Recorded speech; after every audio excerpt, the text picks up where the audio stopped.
wabarakatuh. Innal hamdalillah nahmaduhu wa nasta'inuhu wa nastaghfiruh wa na'udzu billahi min shururi anfusina wa min sayyiati a'malina. Man yahdihillahu fala mudilla lahu wa man yudlil fala hadiya lahu. Ashhadu an la ilaha illallah wahdahu la syarika lah wa ashhadu anna Muhammadan abduhu wa rasuluh. Ya ayyuhalladzina amanu taqullaha haqqa tuqatih wa la tamutunna illa wa antum muslimun. Ya ayyuhan nasu taqu rabbakum alladzi khalaqakum min nafsin wahidah wa khalaqa minha zawjaha wa batha minhuma rijalan katsiran wa nisaa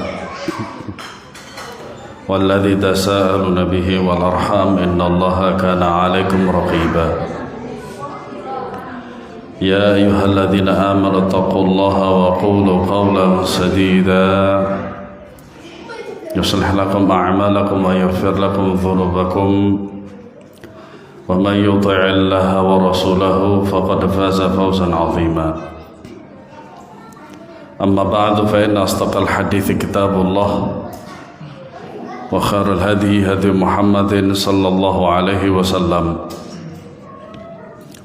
wa syarrul umuri muhdatsatuha wa kullu muhdatsatin bid'ah wa kullu bid'atin dhalalah wa kullu dhalalatin finnar. Ma'asyiral muslimin a'azanallahu wa iyyakum.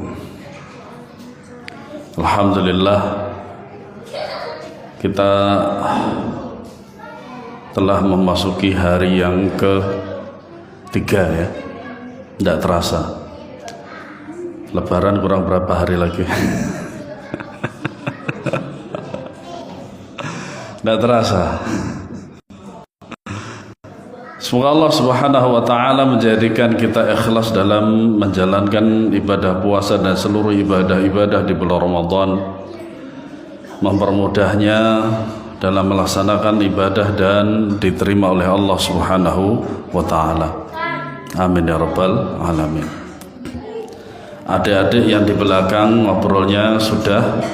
Adik-adik yang di belakang ngobrolnya sudah. Kalau ngobrol di luar saja dipersilahkan, di luar saja kalau ngobrol ya. Kalau ngobrol di luar saja, ada yang mau ngaji jangan diganggu dengan suara-suara yang ada ya. Ma'asyiral muslimin a'azanallahu wa iyyakum. Puasa memiliki hubungan sangat kuat dengan akidah dan iman ya. Oleh karenanya di dalam puasa Ramadan begitu banyak pelajaran-pelajaran yang bisa kita ambil. Yang pertama, bahwasanya wajib mentauhidkan Allah Subhanahu wa ta'ala dalam uluhiyah. Nah, dalam uluhiyah ini tentu saja adalah dalam ibadah. Ikhlas ya, dalam seluruh ibadah hanya kepada Allah Subhanahu wa ta'ala. Ketika memulai puasa Ramadan, puasa ini harus ikhlas karena Allah. Diniatkan ikhlas karena Allah. Kemudian bermajelis ilmu juga diniatkan ikhlas karena Allah Subhanahu wa ta'ala. Ketika berbuka puasa juga diniatkan ikhlas karena Allah ya. Makanya kata Nabi SAW, lis-shaimi farhatani. Orang yang berpuasa itu punya dua kebahagiaan. Yang pertama adalah farhatun indal iftar atau kama qala Nabi SAW. Yang pertama adalah dia bahagia ketika buka puasa. Makanya kemarin seger banget tuh saya buka puasa sambal sayur asem sama tempe. Subhanallah.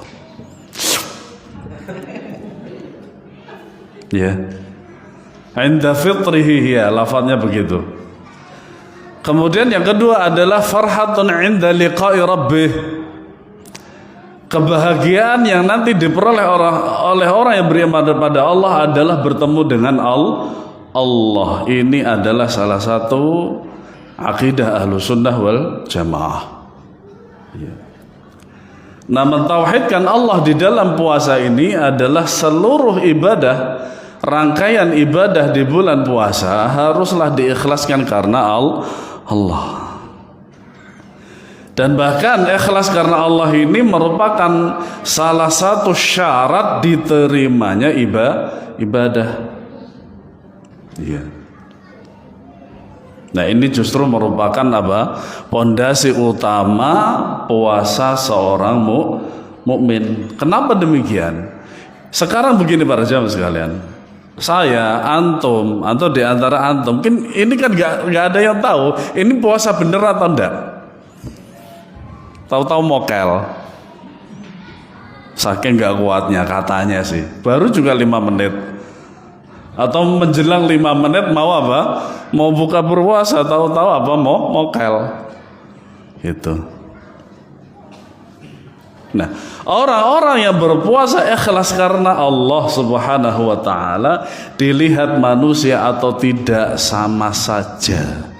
Karena puasa itu hubungan dia dengan Allah, maka tentu saja harus dilandasi dengan keikhlasan.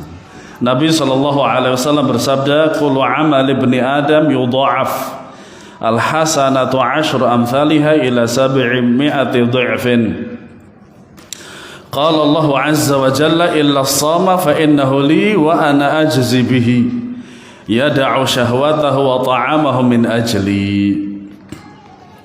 Semua amalan anak Adam pahalanya akan dilipat gandakan menjadi 10 sampai 700. Ini diantara hadis penyemangat kita untuk semangat dalam beribadah. Nah, yang bisa melihat daripada pahala ini adalah iman para jamaah sekalian. Ya, keimanan. Wasilahnya apa? Dalil. Ya. Allah Subhanahu wa Ta'ala berfirman, kecuali puasa. Berarti selain sholat, puasa itu adalah ibadah yang khas yang sama Allah. Iya. Ia adalah untukku. Makanya diantara kita nggak ngerti orang kelihatannya lemes gitu, tapi nggak puasa. Iya. Tapi nggak puasa. Apa kelihatan seger buger? Ternyata dia puasa karena memang puasa itu menyehatkan, ya, menyehatkan. Dan yang akan membalasnya, karena saking khususnya amalan ini sampai Allah sendiri yang akan membalasnya tanpa wasilah diwakilkan dengan malaikat. Sesungguhnya ia menahan syahwatnya dan tidak makan karena aku. Syahidnya mana? Karena aku. Itulah keikhlasan. Ya, hadis ini sahih riwayat Bukhari dan Imam Muslim. Pelajaran yang kedua, wajib meyakini tauhid rububiyah Allah Subhanahu wa Ta'ala. Dialah yang memberi makan dan minum kepada orang yang berpuasa di siang hari.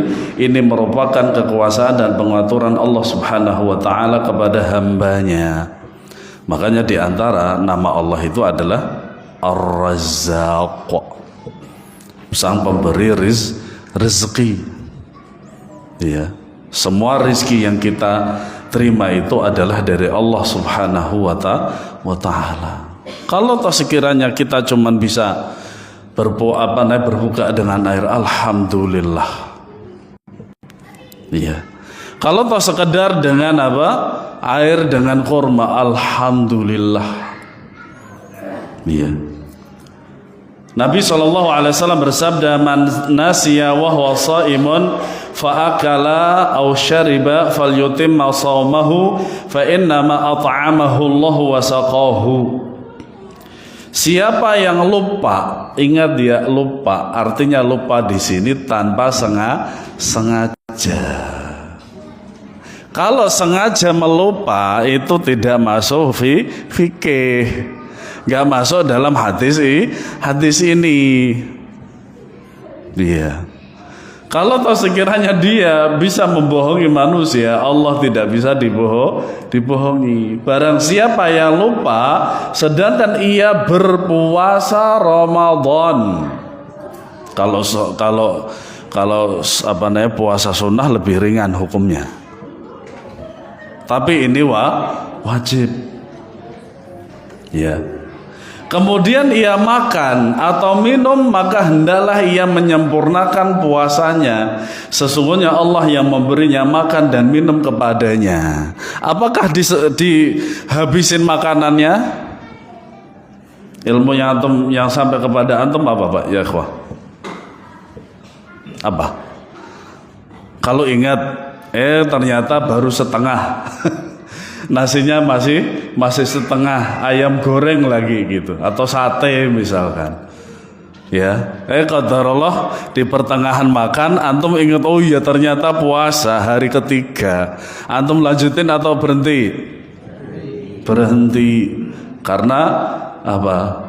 Isyarat dari hadis ini yang disuruh meneruskan adalah puasanya, bukan makannya. Enak temen ya. Itu sudah takdir Allah memberi kita cuman segitu, ya sudah, jangan dilanjut, letakkan di kulkas kalau punya kulkas supaya nanti bisa dimakan lagi. Nah, ada satu pembahasan yang saya kira ini asatidzah jarang sekali, tapi saya nggak tahu, wallahu alam. Bagaimana kalau sekiranya suami istri itu jima di bulan Ramadan siang, tapi dia lupa? Ini benar para jamaah. Para ulama membahasnya. Pertama kali saya membaca itu di kitab para ulama, ya tersenyum. Kok bisa lupa? Oh, ternyata dilihat dari track recordnya. Ternyata suami istri tersebut tidak sekedar malamnya berjima, tapi sama berjima itu ketika apa? Ketika siang juga ada jadwalnya. Terlebih lagi kalau jadwalnya 1 minggu full bersama beberapa istrinya. Makanya kata Syekh bin Baz rahimahullah ta'ala, hukum asal nikah itu poligami. Gitu. Nah, kata para ulama, kalau betul-betul lupa, maka dia tidak batal puasanya. Dan tidak harus membayar kafarat yang sudah ditentukan, tapi betul-betul lupa karena sudah terbiasa kalau jima itu siang hari. Nah, makanan dan minuman yang kita terima itu semuanya dari Allah Subhanahu wa taala. Hadis ini sahih riwayat Bukhari dan Muslim. Pelajaran yang ketiga, wajib beriman terhadap tauhid asma dan sifat Allah, nama-nama dan sifat-sifat Allah. Sebagaimana yang telah ditetapkan oleh Allah dan Rasulnya, yaitu bahwa Allah Subhanahu wa ta'ala memiliki nama Al-Ghafur dan sifatnya Maghfirah, Maha Pengampun dosa. Para jamaah sekalian, Ramadan itu secara keseluruhan adalah waktunya mustajab. Ya. Waktunya seluruhnya diijabahi oleh Allah Subhanahu wa ta'ala. Maka gunakanlah sebaik-baiknya untuk berdoa kepada Allah, terutama meminta maghfirah dari Allah Subhanahu wa ta'ala. Iya. Dengan berpuasa di siang hari dan salat tarawih di malam hari, maka Allah Subhanahu wa ta'ala akan mengampuni dosa-dosa hambanya, sebagaimana sabda Nabi SAW, man shoma ramadhana imanan wa ihtisaban ghufira lahu ma taqaddama min dzambih. Siapa yang berpuasa Ramadan dengan iman dan mengharap pahala, niscaya akan diampuni dosa-dosanya yang telah lalu. Hadis riwayat Bukhari dan Muslim. Nabi SAW juga bersabda, man qama ramadhana imanan wahtisaban ghufira lahu ma taqaddama min dhanbi. Siapa yang mendirikan salat Ramadan yaitu tarawih dengan iman dan mengharap pahala, niscaya akan diampuni dosa-dosanya yang telah lalu. Hadis riwayat Bukhari dan Muslim. Makanya para jamaah sekalian, ada salah satu ibadah yang begitu agung yang kita selalu lewatkan ketika berbuka puasa. Apa itu? Berdoa. Berdoa. Nah, bagaimana teknisnya para jamaah sekalian? Minum air dulu untuk membatalkan puasanya, kemudian berdoa kepada Allah. Padahal itu adalah waktu mustajab. Apalagi ada dua waktu mustajab di situ, yaitu apa? Setelah adzan. Makanya di antara waktu yang mustajab itu adalah setelah adzan sampai datangnya iqamah. Kemudian juga menunggu waktu apa? Waktu berbuka. Ya, entah sebelum adzan atau setelah adzan, itu waktu mustajab para jamaah sekalian. Nah, ini yang kadang kita lewati. Karena sudah saking laparnya, kemudian di depan kita adalah makanan enak. Ya. Lali sak plengan, guys. Antum pernah dengar istilah ini, lali sak plengan? Hilang seketika. Gitu. Padahal ini adalah apa? Adalah ibadah yang begitu agung. Kemudian pelajaran yang keempat, wajib beriman terhadap nama Allah Ar-Rahman yang sifatnya Ar-Rahmah, Maha Penyayang. Allah Subhanahu wa taala yang perintahkan berpuasa, dan di sisi lain dialah yang memberikan rukhsah keringanan bagi yang tidak mampu berbuka untuk berbuka. Ini merupakan bentuk rahmat Allah Subhanahu wa taala kepada hambanya. Rukhsah itu diantaranya adalah diberikan kepada mereka-mereka yang uzur syar'i. Uzur syar'i ada 3. Pertama, sakit. Ya bukan sakit ringan, masa panuan dikasih rukhsah? Ya ndak. Apalagi dalam istilah fikih itu dikenal dengan layur jabur'uhu, yang susah sekali untuk bisa diharapkan sembuhnya, itu ada rukhsah. Ya. Kemudian safar. Safar itu boleh tidak berpuasa, tapi jangan sampai dia berpuasa enggak sholat. Salah besar. Ya. Ketiga adalah hujan. Kayaknya mau hujan ya? Apa sudah? Alhamdulillah. Di Indonesia ini hujan nggak minta loh, dikasih. Di Saudi itu harus dengan perintah raja loh. Pertama diperintahkan di Masjidil Haram, kedua di Masjid Nabawi, kemudian seluruh Saudi Arabia supaya hujan. Sekali hujan banjir. Kenapa? Karena listriknya itu di bawah. Ya. Nah, rukhsah itu para jamaah sekalian, itu diantara bentuk kasih sayang Allah kepada orang yang susah untuk menjalankan syariat. Iya. Maka justru Allah Subhanahu wa taala juga akan semakin cinta kepada hambanya yang mengambil rukhsahnya itu. Jangan mentang-mentang masih kuat. Allah tahu kalau antum itu kuat, tapi antum mau gak mengambil rukhsahnya Allah? Itu loh. Iya. Dulu juga sama ketika saya pulang kampung mudik ya, dari Jakarta ke Surabaya, sama seperti itu. Apalagi perjalanan pagi, karena ada rukhsah, ya sudah saya tidak berpuasa, tapi tidak perlu disiarkan secara live, karena yang penting orang tahu kalau hukumnya itu bisa diambil rukhsah itu. Tidak perlu seorang ustadz kemudian membuat sebuah video pendek kemudian, nggak perlu, malah jadi fitnah. Cukup diberikan keterangan, dalil-dalilnya, selesai, gitu loh. Karena yang penting adalah dia itu, terutama jamaahnya itu tertarik dengan dalil, bukan tertarik dengan dia. Karena kan biasa kita dapati, oh ustadz itu juga melakukan kok. Nah inilah taklid namanya.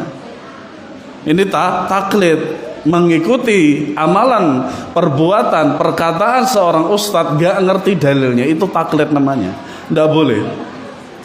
Sekali lagi para jamaah sekalian, rukhsah, keringanan dari Allah itu bentuk kasih sayang Allah, dan rukhsah Allah sangatlah banyak. Ya. Di antara keringanannya adalah bolehnya buka puasa bagi musafir dan orang sakit, sebagaimana dalam hadis an Hamzah ibn Amr al-Aslami annahu qala Rasulullah SAW ajidu biquwwatan ala siyam fi safar fahal alayya junahun, faqala Rasulullah SAW hiya rukhsatun minallahi faman akhadha biha fahasanun wa man ahabba an yasumma fala junaha alaih. Ini langsung ada sahabat yang mengalami itu. Kita bukan sahabat kok merasa pintar dari sahabat.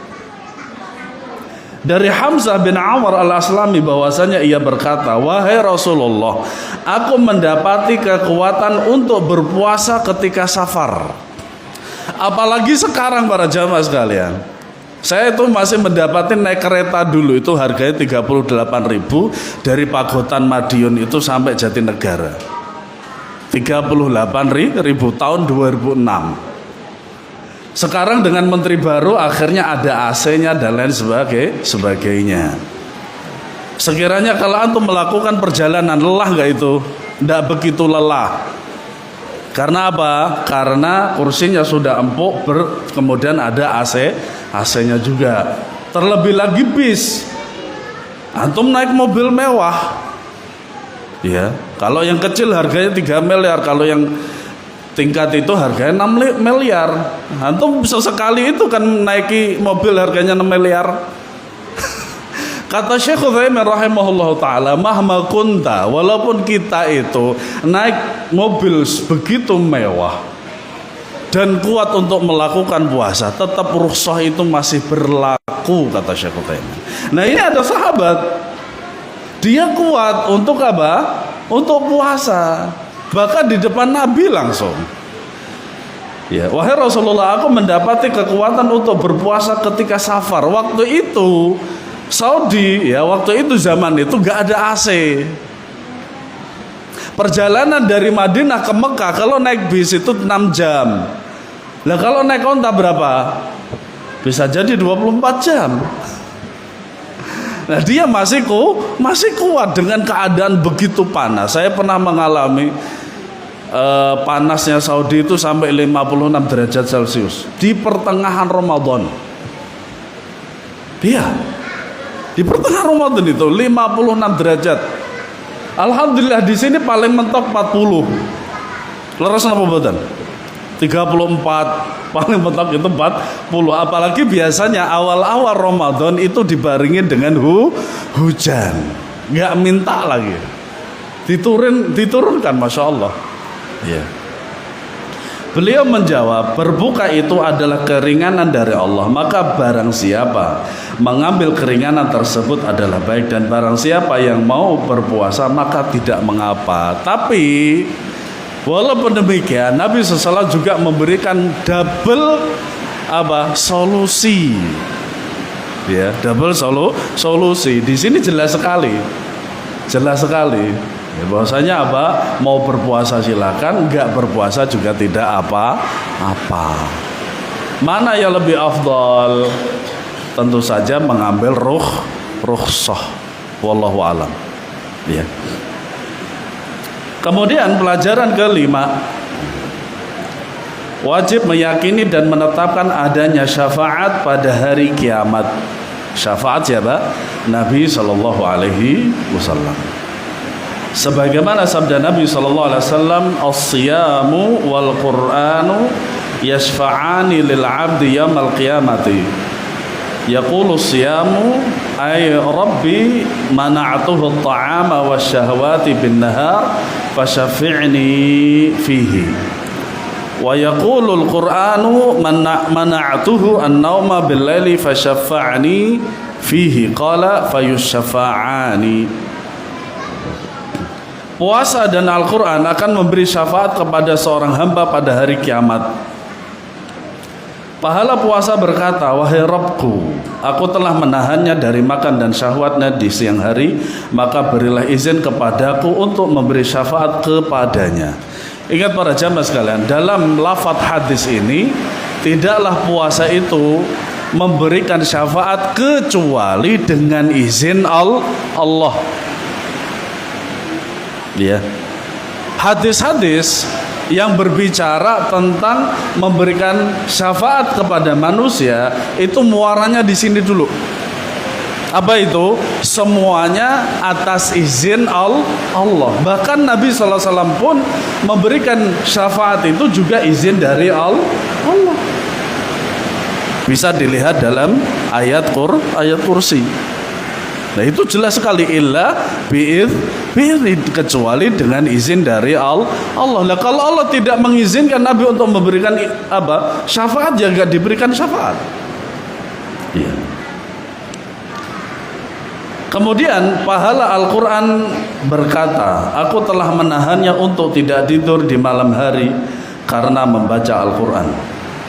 Maka berilah izin kepadaku untuk memberi syafaat kepadanya, maka keduanya memberi syafaat. Jadi Al-Quran dan puasa itu memberikan syafaat kepada yang melakukannya. Hadis ini diriwayatkan oleh Imam Ahmad dan disahihkan oleh Syekh Al-Albani dalam Shahihul Jami'. Ya. Nah, hadis ini menjelaskan adanya syafaat di hari kiamat bagi orang yang berpuasa. Tapi kembali kepada poin yang pertama tadi, apa? Ikhlas. Kalau tidak ikhlas, gak mendapatkan syafaat. Kemudian pelajaran yang keenam, wajib beriman kepada Al-Quran yang Allah Subhanahu wa ta'ala turunkan kepada Nabi dan mengimani sifat maha tinggi bagi Allah Subhanahu wa ta'ala. Allah Subhanahu wa ta'ala berfirman, Syahrul Ramadan alladhi unzila fihi al-Quran hudan linnasi wa bayyinatin minal huda wal furqan. Bulan Ramadan, bulan yang di dalamnya diturunkan Al-Quran. Lafadznya di dalam Al-Quran ini apa? Unzila, diturunkan. Kita tidak perlu dalil terlalu banyak. Kalau dapat dalil banyak itu malah lebih baik. Tapi untuk memahami kata diturunkan itu memangnya dari kanan ke kiri. Pastinya yang namanya diturunkan itu dari atas ke bawah. Dari lafaz ini saja bisa diketahui kalau Allah itu di atas arsy. Allah itu menyatakan tentang dirinya itu dengan dua lafaz. Pertama alal arsy, kedua fis sama. Dua itu, tidak ada yang tiga. Nah, Allah Subhanahu wa ta'ala menjelaskan tentang dirinya. Kalau Allah itu di atas arsy, di atas langit. Yang namanya menurunkan itu pasti dari atas ke bawah. Ya. Nah, biasa yang kita ketahui apa? Perayaan-perayaan yang selalu berulang seperti apa? Nuzulul Quran. Ya. Kenapa mereka tidak berpikir kalau Allah itu di atas arsy? Padahal Allah lah yang menurunkan Al-Quran dari atas ke bawah. Bahkan yang tidak disyariatkan yaitu nuzulul Quran, peringatan itu kok mereka memperingati. Gitu. Iya. Sebagai petunjuk bagi manusia dan penjelasan mengenai petunjuk itu dan pembeda antara hak yang batil. Maka Al-Quran adalah firman atau ucapan Allah Subhanahu wa ta'ala yang diturunkan melalui Jibril, kemudian disampaikan kepada Nabi. Ya, dan ini menunjukkan dua sifat Allah. Yang pertama, Allah berbicara sesuai kehendak dan keagungan. Allah berbicara. Ya. Makanya di antara sifat Allah adalah Al-Kalam, berbicara. Nah, berbicara itu dengan huruf, suara, dan makna. Kalau sekiranya orang yang mengingkari Allah itu berbicara, kenapa dia menetapkan manusia bisa berbicara? Kenapa kepada Allah kok sulit sekali? Padahal Allah pencipta manusia. Gitu. Kemudian orang yang meniadakan sifat kalam Allah itu, pernah tidak dia berbicara dengan Allah? Kok sampai meniadakan seperti itu? Padahal jelas di dalam surat Al-Quran ketika Allah Subhanahu wa ta'ala berbicara langsung dengan siapa? Nabi Musa. Kalau dia ngerti bahasa Arab, wa kallamallahu Musa taklima. Taklima itu apa i'rabnya? Apalagi mereka luar biasa bahasa Arabnya, selalu digaung-gaungkan bahasa Arabnya. Kok masalah ini kok bodoh sekali? Ya. Yang kedua, Allah Maha Tinggi di atas arsy-Nya. Ya. Al-Quran Allah turunkan di bulan Ramadan adalah sebagai petunjuk bagi hamba-hambanya yang harus diambil pelajaran, dijadikan sebagai tuntunan dalam kehidupan beribadah dan bermuamalah. Maka turunnya Al-Quran bukan untuk diperingati dengan cara-cara dan acara-acara dan perayaan, tetapi Al-Quran diturunkan untuk dibaca, difahami, ditadaburi, diamalkan dan didakwakan. Makanya antum lihat orang-orang yang memperingati ini dalam satu bulan itu khatam berapa kali Al-Quran itu. Ketika perayaan itu, apakah yang diambil itu adalah pelajaran dari Al-Quran? Ya. Kemudian juga kalau diceritakan bahwasanya apa? Khutbah kemarin, khutbah saya itu adalah tentang sabda Nabi Shallallahu Alaihi Wasallam.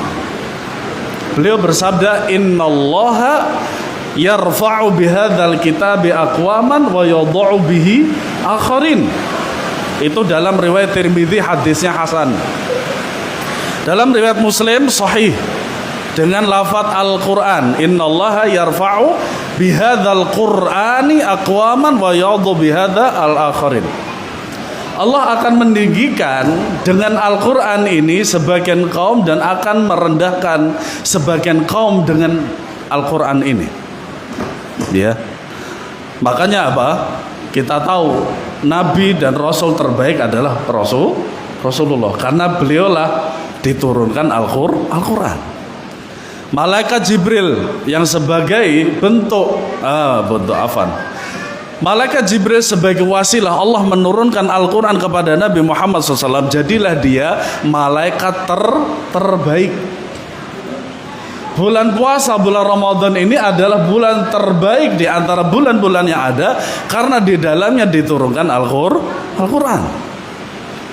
Lailatul Qadar adalah malam terbaik dibanding dengan 83 tahun lebih.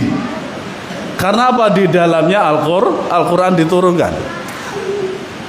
Sekarang kita lihat sebagian anak-anak kita yang berjibaku dengan Al-Quran, membaca Al-Quran, menghafal Al-Quran, belum lulus saja sudah bermanfaat. Jadi apa? Jadi imam sholat tarawih, jadi pengajar anak-anak. Itu saja sudah ketahuan kalau masa depannya. Iya. Ada cerita menarik bahwasanya ketika bulan Ramadan itu ada salah seorang miliarder dari Emirat yang waktu itu buka bersama di Balai Kota Jakarta waktu gubernurnya masih Pak Anies. Nah, ternyata ada salah seorang perempuan itu, dia itu juara 1, saya lupa di Maroko atau di mana, dia juara 1 hafalan Al-Quran, perempuan. Ya. Nah, akhirnya dia dites oleh salah seorang ustadz, dan kemudian anak perempuan tersebut diberikan umroh gratis oleh si miliarder itu. Enggak itu tok. Kedua orang tuanya diumrohin sekalian, guru-gurunya diumrohin sekalian. Allah muliakan dia dengan Al-Quran. Ibnu Abza yang saya ceritakan itu seorang budak. Biografinya dia seorang budak hitam, kecil, pendek, jelek. Ini saya tidak menjelekkan ya, karena biografinya begitu. Ya, bahkan hidungnya aja nggak sebesar kacang. tapi Allah memuliakan dia. Apa puliaan Allah pada dia? Huwa qari'un li kitabillah. Dia itu hafal Al-Qur'an, alimun bil faraid. Dia memahami apa hukum-hukum Islam. Makanya dia jadi BLT daripada gubernur Mekah. Subhanallah. Ya. Nah, ini adalah sebagai bentuk motivasi supaya kita mau apa? Menjadi orang-orang yang senantiasa dekat dengan Al-Qur'an. Nah, Ramadan ini adalah paling pas momennya untuk merubah supaya kita itu lebih cinta dengan Al-Qur'an, supaya kita menjadi keluarga Allah Subhanahu wa ta'ala. Kemudian pelajaran yang ketujuh,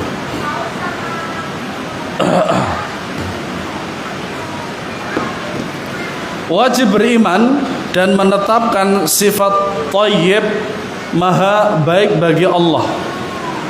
Di Saudi itu, kalau untuk menyetujui sesuatu, biasanya jawabannya itu thayyib. Makanya lagu bang thayyib. Makanya kata at-thayyib itu diantara nama-nama Allah. Innallaha thayyibun la yaqbalu illa thayyiban. Ya. Sebagaimana Rasulullah SAW sabda, innallaha thayyibun la yaqbalu illa thayyiban. Sesungguhnya Allah itu maha baik dan tidak menerima kecuali sesuatu yang baik. Rawahu Muslim. Ya. Sedekah yang dilakukan dari harta mencuri diterima tidak? Melalui hadis ini tidak diterima. Karena harta itu harus dilihat dari dua hal. Pertama zatnya, kedua cara mencarinya. Kalau zatnya itu halal, cara mencarinya tidak halal, tidak bisa. Ya contoh tadi, nyolong tapi untuk sedekahkan, Allah nggak terima walaupun zatnya itu apa? Halal. Ya. Dan seterusnya. Dan sabda beliau sallallahu alaihi wasallam, walladzi nafsu Muhammadin biyadihi la khulufu famis shaim atyabu 'indallahi min rihil misk. Demi Allah yang jiwa Muhammad berada di tangannya, sesungguhnya bau mulut orang yang berpuasa itu lebih harum di sisi Allah daripada aroma minyak kasturi. Antum pernah tahu minyak kasturi?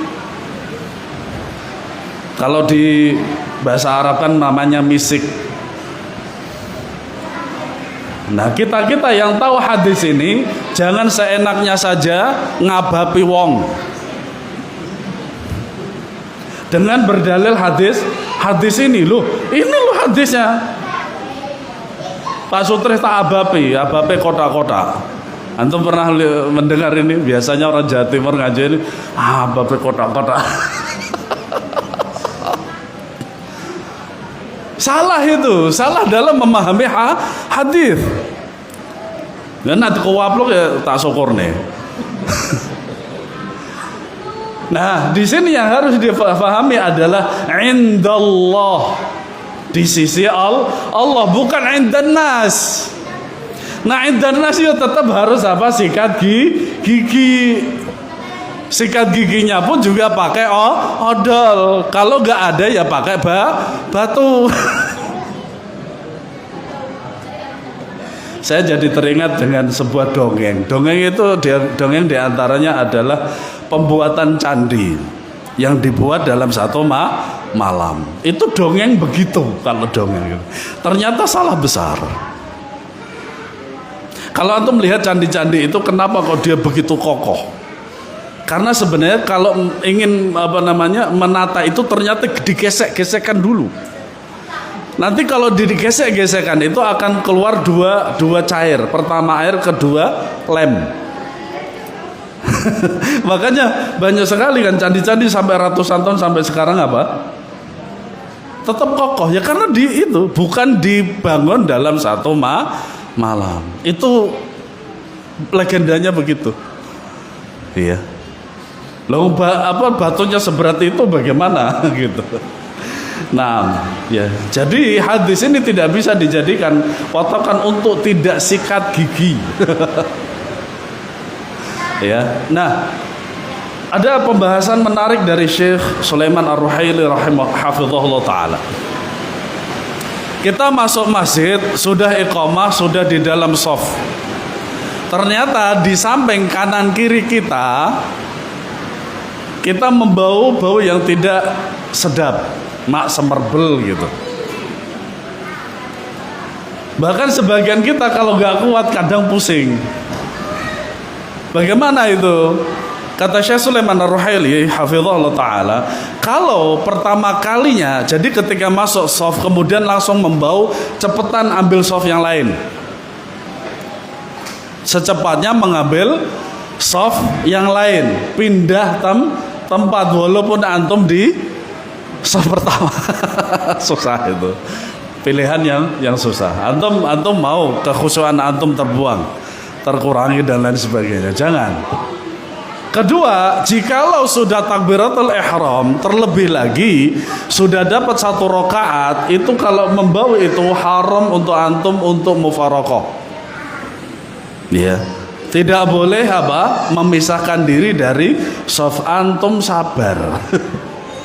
Setelah sholat bilang, beritahu kalau ya mulutnya atau giginya digosok biar tidak bau. Apalagi kan ini Ramadan ini setelah berbuka puasa. Afdolnya setelah itu sikatan. Ya kalau nggak sempat ya sudah harus sabar. Syekh Abdullah Al-Mutlaq hafizahullah taala juga pernah ditanya demikian. Wahai Syekh, di masjid kita itu ternyata baunya demikian, berwarna-warni. Entah itu dari badan orang India. Antum kalau tahu bawang bombay segini, itu untuk sekali makan loh itu, bawang bombay itu. Entah itu dimasak atau untuk keletus gitu. Itu mereka begitu orang India itu. Iya. Jangan kira yang cantik-cantik, yang ganteng-ganteng itu baunya ndak enak. Nah, baunya enak, ndak enak itu karena bawangnya begitu kuat mereka kalau makan bawang. Kata Syekh Abdullah Al-Mutlaq hafizahullah taala, beliau termasuk salah satu jajaran anggota kibar ulama besar Saudi Arabia. Beliau mengatakan, ya akhi, wahai saudaraku, kita puluhan tahun yang lalu demikian, kenapa kau gak terbiasa dengan itu? Ya sabarlah gitu, kata beliau begitu. Nah, pelajaran yang ke-8, wajib beriman adanya jin dan syaitan walaupun kita tidak pernah ketemu. Walaupun kita tidak pernah bertemu. Ya syukur-syukur kalau antum sudah pernah bertemu. Iya. Dan ini termasuk beriman kepada perkara yang gaib, sebagaimana sabda Nabi SAW, idza jaa ramadhanu futtihat abwabul jannah wa ghulqat abwabun nar wa suffidatis syayatin. Apabila datang Ramadan maka pintu-pintu surga dibuka. Kita tidak tahu bagaimana pintu surga itu bentuknya. Wallahu a'lam. Ya. Ya. Pintu-pintu neraka ditutup dan syaitan dibelenggu. Rawahu Muslim dan Bukhari. Syaitan memiliki pengaruh dan bisikan yang berbahaya, maka wajib waspada dan terus menjaga diri dengan memohon perlindungan kepada Allah. Ya. Nah, termasuk benteng terbaik dan terkuat dari syaitan, dari godaannya adalah berpuasa. Sebagaimana Nabi SAW menganjurkan kepada para pemuda yang tidak mampu menikah agar berpuasa sunnah. Beliau bersabda, ya ma'asyarasy syabab man istata'a al-ba'a falyatazawwaj fa innahu aghaddu lil basar wa ahsanu lil farj wa man lam yastati' fa alayhi bis-shawm fa inna lahu wija'. Wahai sekalian pemuda, siapa di antara kalian telah mempunyai kemampuan maka hendaklah ia menikah. Di Indonesia ini umur 50 masih muda. Ya, barang siapa yang mau nikah lagi, wayuh monggo. Tapi harus mampu dari segi fisik dan finansial alias harta. Jangan disatukan dalam satu rumah, itu terlarang. Walaupun kamarnya berbeda. Ya. Maka hendaklah ia menikah, karena menikah itu dapat menundukkan pandangan. Makanya kata seorang ustadz itu, kalau diberi kemampuan untuk bisa menikah sampai 4, itu jangan satu tok. Artinya jangan satu langsing cantik semua, ndak. Ya cari yang gemuk, yang jelek, yang manis, ya supaya nanti lengkap di situ, nggak ada sahabat lagi gitu loh. Ya. Dan lebih bisa menjaga kemaluan. Tapi siapa yang belum mampu, hendaklah ia berpuasa, karena hal itu dapat meredakan atau menjaga nafsunya. Kemudian yang ke-9, wajib beriman kepada Allah dan bersalawat kepada orang. Wajib beriman bahwa Allah Subhanahu wa taala bersalawat kepada orang yang makan sahur, sebagaimana sabda Nabi, innallaha wa malaikatahu yusholluna 'alal mutasahhirin. Sesungguhnya Allah dan malaikat bersalawat kepada orang-orang yang makan sahur, walaupun cuman air. Yang penting sahur. Ya kecuali kalau nggak ada yang dipakai untuk makan sahur. Bersabar. Hadis ini riwayat Ahmad, Ibnu Hibban, dan disahihkan oleh Syekh Al-Albani rahimahullahu taala. Kemudian yang ke-10 yang terakhir, sebenarnya masih banyak pelajarannya. Wajib beriman kepada hari akhir, karena ini merupakan salah satu rukun iman. Sebagaimana sabda Nabi SAW, lis-shaimi farhatani yafrahuhuma, idza aftara fariha wa idza laqiya rabbahu fariha bisawmih. Bagi orang yang berpuasa mendapatkan 2 kebahagiaan. Ya. Bahagia apabila dia berbuka puasa, dan bahagia apabila dia berjumpa Allah dengan membawa puasanya. Nah, ini lafaz lain daripada hadis yang tadi saya sampaikan. Hadis riwayat Bukhari dan Muslim. Ya. Nah, hadis ini menunjukkan adanya perjumpaan hamba dengan Allah. Ayat-ayat di dalam Al-Quran bahwasanya seorang yang beriman kepada Allah itu akan melihat Allah itu sangat banyak. Apalagi hadis-hadis yang menunjukkan bahwasanya seorang yang beriman kepada Allah nanti bisa melihat wajah Allah itu juga sahih, bahkan mutawatir. Nah, ini merupakan diantara salah satu pokok akidah Ahlussunnah wal Jamaah. Iya. Yaitu di hari kiamat, sebagaimana firman-Nya, faman kana yarju liqa'a rabbih falyamal 'amalan salihan wa la yusyrik bi'ibadati rabbih ahada. Barang siapa mengharap perjumpaan dengan Rabb-Nya. Nah, di sini ada kata liqa, berjumpa dengan Allah. Ini di antara akidah Ahlussunnah wal Jamaah. Karena sebagian kelompok itu mengingkari karena enggak masuk akal. Di antara ajaran-ajaran agama itu memang banyak yang gak masuk akal, tapi itu bukan tugasnya akal. Contoh sederhananya adalah ketika kita kentut. Kenapa bagian yang mengeluarkan kentut itu malah gak diapa-apain ketika wudhu? Ya itu gak masuk akal, apalagi permasalahan seperti ini. Ya, banyak sekali yang tidak masuk akal. Tapi ingat bahwasanya perkara akidah itu bukan tugasnya akal, tapi itu tugasnya iman yang ada di dalam hati. Maka hendaklah ia mengerjakan amal saleh, yaitu mentauhidkan Allah Subhanahu wa ta'ala, dan janganlah ia mempersekutukan seorang pun dalam beribadah kepada Rabb-Nya. Surat Al-Ahqaf ayat 110. Maka tidak sah keimanan seorang hamba sampai ia beriman kepada hari kiamat. Ya.